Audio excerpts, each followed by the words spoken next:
Вітаю! Сёння я падрахую асаблівасці шпуляў канцэнтрык і ДД пасля выкарыстання іх на практыке. Спасылы на відэа, як я шукаў канцэнтрыкам ДД, я пакіну ў опісе. Першая асаблівасць канцэнтрыка, і менавіта за яе я жадаў набыць яго, гэта адсутнасць зон інверсіі. Гэта дапамагае бачыць карэктна падмаскіраваныя цэлі. Напрыклад, цэлі з цвікамі будуць гучаць карэктна паўздоўж ды папярок цвікоў. Таксама гэта тычыцца і калюмны з манетаў, якую ДД будзе кідаць у чарніну, як і, напрыклад, кладавыя перамесы. Будзе там камбінаваны сігнал чорна-каляровы ці нават толькі чорны. Параўнаем працу ДД шпулі і канцэнтрыка на камбінаваную цэль манету з цвікамі. Паглядзім, што такое зоны інверсіі, якія ёсць у ДД шпулі і як рознанакіраваны вектар у канцэнтрыкі робіць цуд. Так. Калі мы будзем праводзіць вось так нашу цэль, у нас будзе часцюткі каляровы сігнал плюс 89. Это вось так. Але калі мы павернем вось так цвікамі, фаза ў нас развярнецца і ўжо уйдзе у мінус. Мінус 82, 81 і плюс 91. Час паглядзець, як адпрацуе канцэнтрык. Каляровы. Што так, што вось так. Вось тут на дыяграме. У такім і ў такім выпадку. Другая асаблівасць канцэнтрыка – гэта яго малы бакавы захоп. Шпуля 11 адчуваецца зусім невялічкай. Тут ёсць свой плюс ды свой мінус. Плюс у тым, што атрымліваецца такая снайперка з магчымасцю шукаць глыбока. Ну а мінус ёсць для тых, хто хутка шпацырыць, бо шпуля чутліва ў сваёй цэнтральнай часткі і трэба хадзіць перакрываючы махі. І чым глыбее цэль, тым болей выразлівая гэта асаблівасць. Таксама гэта шпуля не для разведкі. Але канцэнтрык мае самы добры пінпойнт. Цэль заўжды ў цэнтры шпулі, не трэба капаць вялікія катлаваны. Трэцяя асаблівасць канцэнтрыка ў тым, што ён блага малюе гадограф. Выразліва гэта было бачна ў маім відэа з назвай «Параўнанне ДД ды канцэнтрык шпулі. Спектравы трыай». Знаходку я знайшоў на 8-й хвіліне. Там была манета на рэбрэ.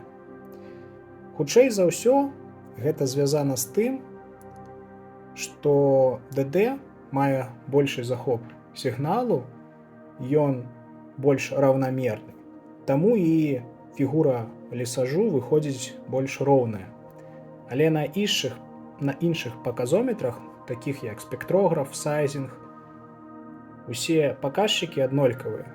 Толькі на гадографе будзе выйграваць ДД.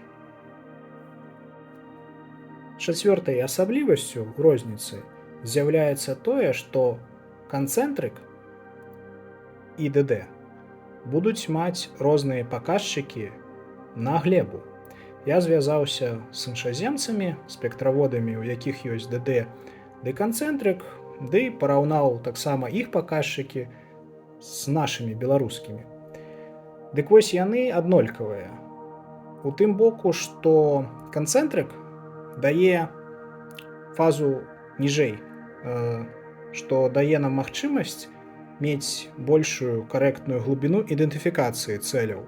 То бок канцэнтрык крышачку глыбей пакажа нам цвятніну і не знясе яе ў чорны сектар. Але па амплітудзе выйгравае ДД. У канцэнтрыка амплітуда будзе ў 3 разы вышэй за ДД. Гэта моц сігналу ад глебы. Амплітуда нам адрэжа магчымасць рабіць высокае агульнае пасяленне, выкарыстоўваць моцны ток, але у мяне амплітуда ў беларускіх нашых глебах невялікая, што не дае перавагу ДД перад канцэнтрыкам. Але калі у вас складаная глеба, то, канешне, канцэнтрык будзе некарэктна працаваць. Вы будзеце працаваць на нізкіх агульных пасяленнях, ды ўвогуле, магчыма, ён і не будзе рабіць. Я пералічыў усе адметныя рысы канцэнтрыка і ДД з такога фізічнага боку, безлічнаснага. А зараз час майго ўспрыняцця з улікам майго тэмперамента ды стилю шукання. Калі я набываў канцэнтрык, я больш разлічваў на працу на сметніцах, каб рэалізаваць яго той безінверсіонны стыль працы. Шукаў я малы памер, 6, 7, 9, магчыма, дюймаў. Але канцэнтрык магчыма знайсці зараз толькі на продаж з рук, таму і выбар малы. Я жадаў добрую шпулю, неламаную, якая працуе на ўсіх частотах добра, ды трымае пасяленне. Гэта свайго роду такое калекцыянаванне. Шоў час, і аднойчы я знайшоў амаль новую ідэальную шпулю, але ж яна была вялікая, 11 дюймаў. У выніку я не шкадую аб яе набыцці.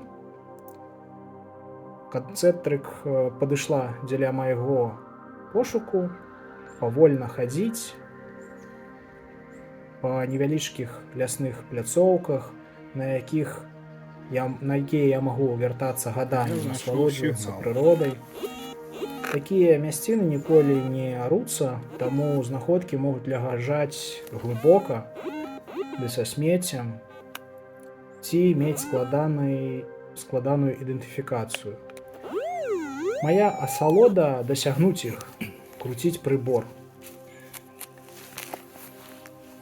Моя 11-я шпуля, яна адчуваецца як глыбокая снайперка.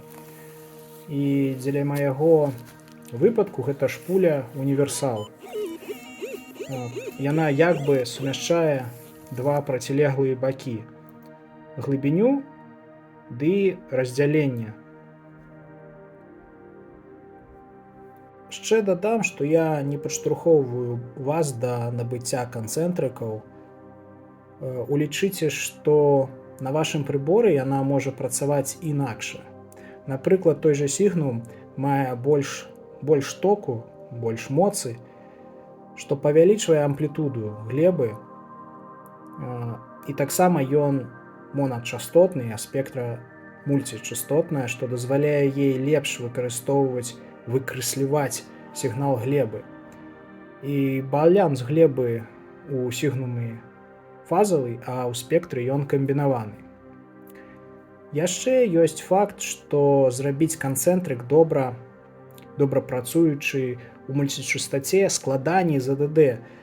Ні адзін з майстраў, якіх я ведаю, не ўзяўся за яго. То бок і фірмоваму вытворцу прасцей зрабіць ДД. Таму гэта яшчэ адзін фактар, які яны ўзялі дзеля пераходу на ДД. Безумоўна, штось яшчэ дазнаюся пра канцэнтрык, працягваючы ім карыстацца. Зараз гэта асноўная мая шпуля. Вось той канцэнтрык.